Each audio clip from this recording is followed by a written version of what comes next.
And so I went to Salt Lake. We just a couple of months. Scott was about to go and leave for his mission to New Zealand, and we didn't have a good winter coat. So we went to get a winter coat at ZCMI. And so while we were getting the coat, I met with Peter Lassie. he did have I'd set an appointment. I asked him if I could go there and meet with him. And he said, well, you know, we got conference. And he said, meet me at the gate, East Gate. And so we had this joke about when he's meeting Peter at the gate. You know, St. Peter at the I went to the temple, and I didn't know what he looked like. And there was a little man that had a whole lot of people around him just in the corridor there. And he looked up out of this guy's head and said, are you Brother Walker? And I said, yes. He says, I'm Peter Lassie. Hold on just a minute. And he excused himself from the people and invited me to go down to his office. Now his office is underground, just like what Nana called about that home where her parents lived, grandparents. And now if you understand body language, a lot of being told as you enter to meet somebody. Well, now he went in and I went in behind him, and I went in first, sat down by his desk. He came in and sat on this corner of the office, which was completely across the room from him. And I thought, oh, this guy's not going to be interested at all. And so we started to talk. And he said, now, Brother Walker, I just want you to know we only use genuine organic things. They don't use chemicals. Don't use chemicals at all. So we never do that. I just said, Brother Lassie, I'm not here to tell you how to do your job, because, I mean, you're a professional. He said, but all I need to let you know is that these products will enhance the soil and the trees and the plants. You'll make them grow faster and stronger. And he looked at me, and then he looked at this picture above the wall where we were sitting, and then he looked back at me, and then he looked back at the picture. And he said, now I know why you're here. He said, look at that picture above you. It looks like two different hills. And he said, one of them is just beautiful, lush. The other one was barren. And he says, that's the same hill. These are two sides of Spring Hill in Adam-ondi-Ahman. He basically said, if you can do what you say that you can do, he says, I want you to come with me. Okay, let me add something right here, okay?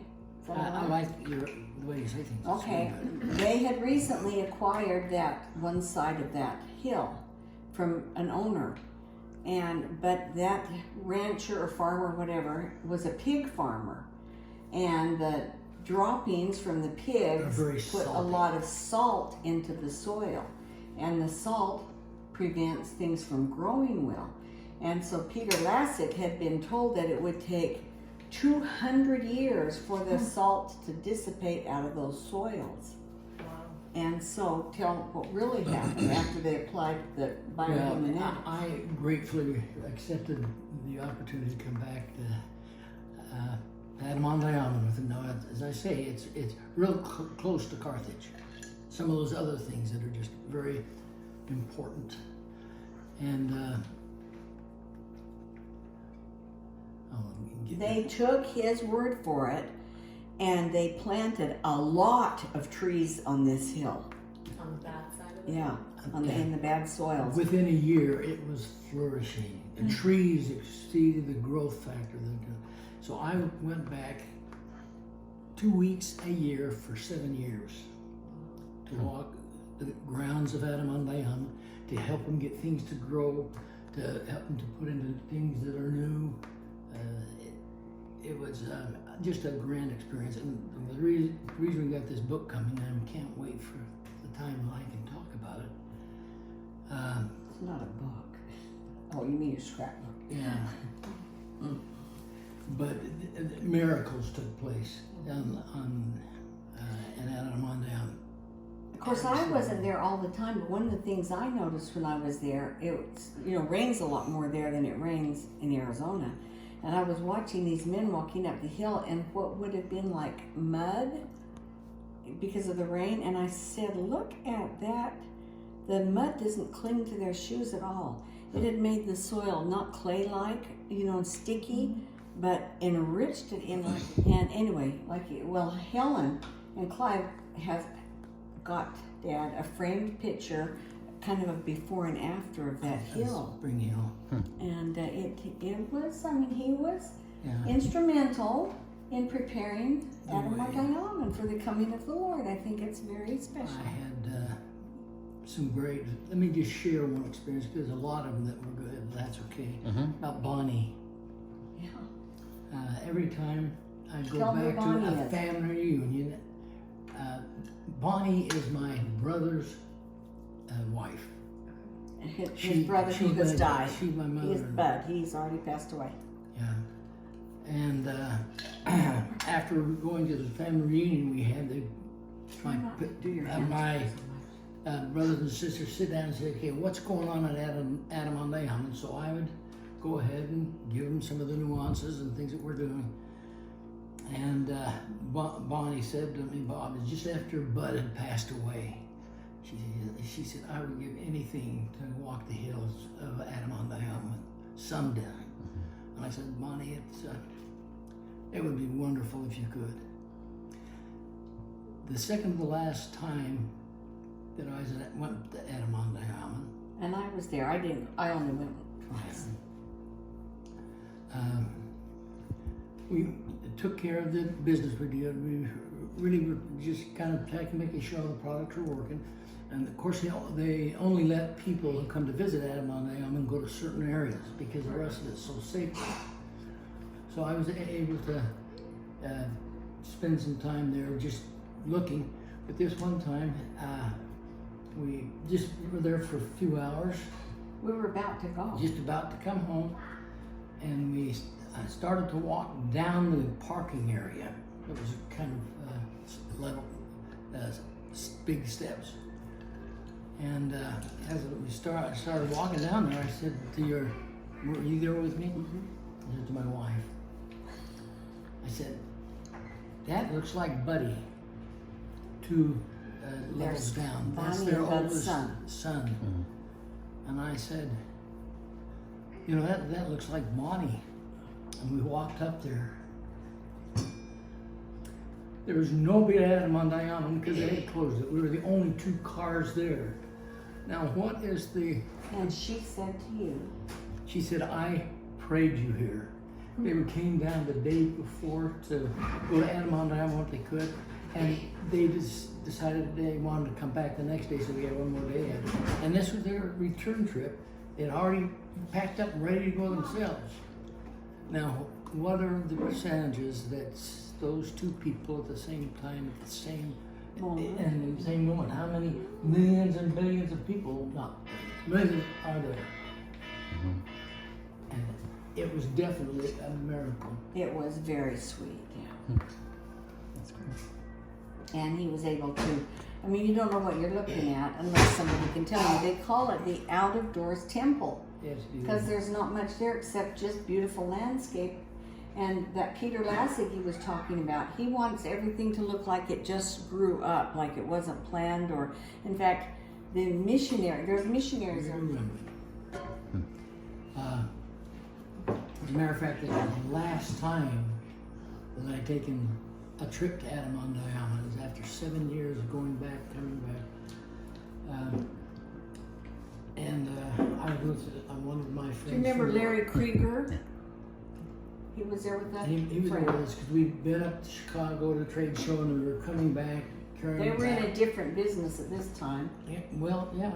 No, I had to stop by Adam-ondi-Ahman to check to make sure all of the Well, why product was he there. with you? I'm He was thinking with me we're- in one of the little businesses. I'm thinking that, never mind. Pillar- I'm thinking it's the next company over No. with. It's irrelevant. Sorry. Anyway, but, look me up now. Yeah. Once Dad gets going on me, I'll get that. Yeah, I know.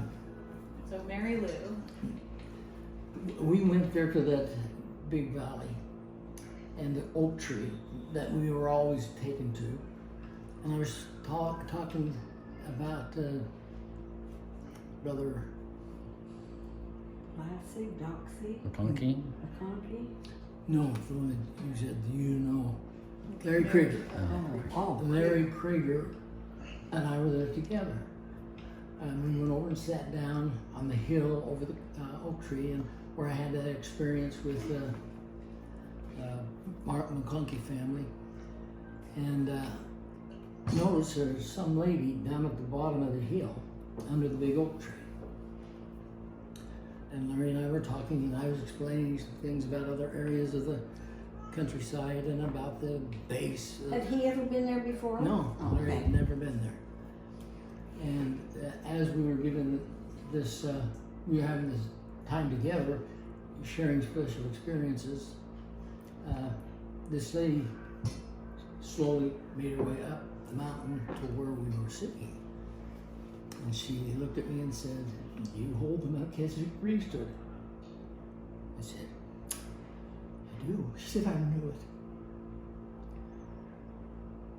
And she said, "I have my daughter here. She said, I've only been a member of the church for 6 months. My stake president told me that I needed to come to Adam-ondi-Ahman. And Her daughter Bill? had an ailment. yeah, well, she had a pretty big too. She was almost deaf and blind. She had 97% sight or illusion of sight. And same thing with her Vision. Oh, hearing. hearing. That was about 90%. I mean, she had great big thick glasses and a hearing aid. 11-year-old sweet girl. And she motioned her granddaughter to come up to me. She said, introduced her. She says, "This is Mary Lou." Says she hasn't had total sight nor hearing all her life. My stake president said, "Take her up there, ask for a Melchizedek priesthood holder, and he'll give you a blessing." And Larry held the Melchizedek priesthood too. yeah, they asked him to anoint, and they asked me to seal the anointing. And the beauty was not the giver of the blessing. The beauty was having the opportunity to have the Spirit as strong as that. It was uncanny.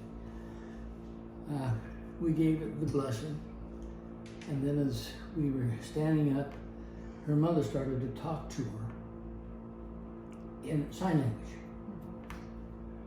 And she said, "I know, Mom. I heard it. I know." She knew exactly what it said. What a sweet, sweet spirit. That was a powerful experience. A little thing, but a powerful. Sorry, I'm kind of having a hard time talking. I hope we get this thing It going. was good. But the thing that we're writing has got some of these stories in it. Good to hear.